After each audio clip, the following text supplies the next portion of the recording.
Hi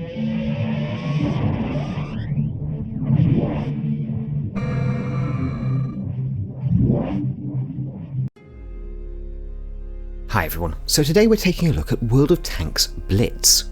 Now, World of Tanks is a game that's been available on PC for a fair old while, but it's now come across to mobile platforms in a kind of cut down version. Think of this as inspired by World of Tanks on PC. Now, they've done a very good job at certainly capturing what World of Tanks is all about. The game features over 100 different tanks coming from Germany, Great Britain, United States and the USSR. 4 different tank classes, light, medium, heavy, and those all-important tank destroyers. So there's certainly a wide variety of content here for a mobile title.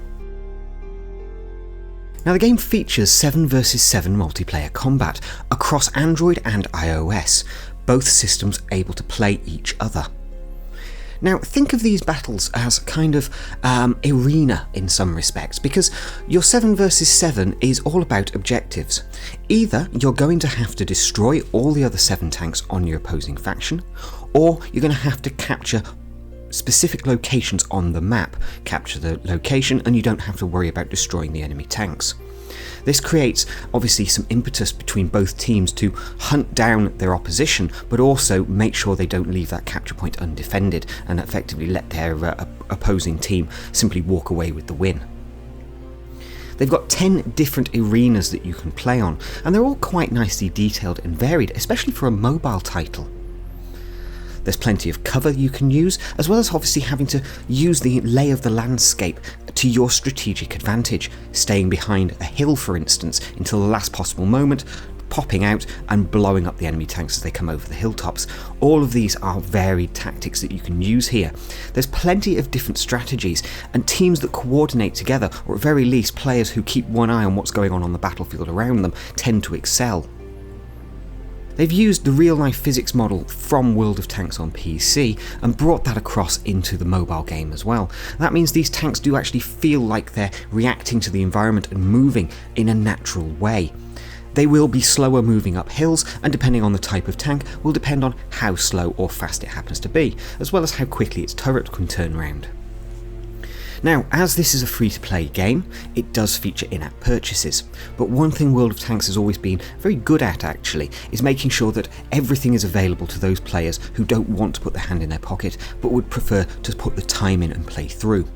Essentially, you can buy a premium pack which will allow you to gain additional XP and additional game currency whilst playing, effectively at double the speed that you would normally get for being a normal player.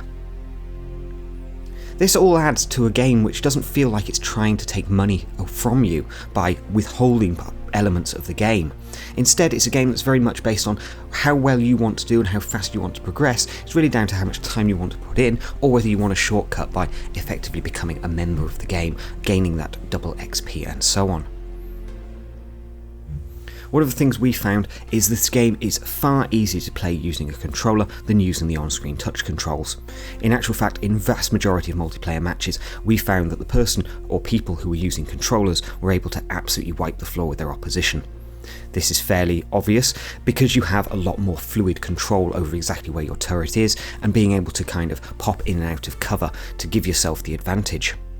Certainly I would recommend, if you have a controller, either Bluetooth or Wi-Fi Direct, then do make use of it with World of Tanks and set up a profile to actually map the on-screen controls to your controller. It will make a big difference.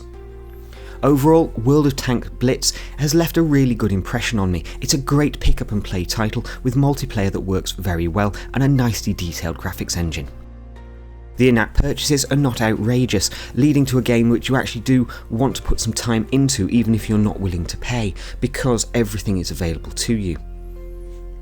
Overall, World of Tanks Blitz is a free-to-play title that is well worth picking up. Thanks for watching. Don't forget you can pledge $1 a month on Patreon to help support the Androidizen, keeping us 100% independent, an honest opinion direct from the UK. If you pledge $1 a month, you'll be entered into our prize pool to win cool items from our review bag. Also, don't forget to like, subscribe and comment. We love to chat.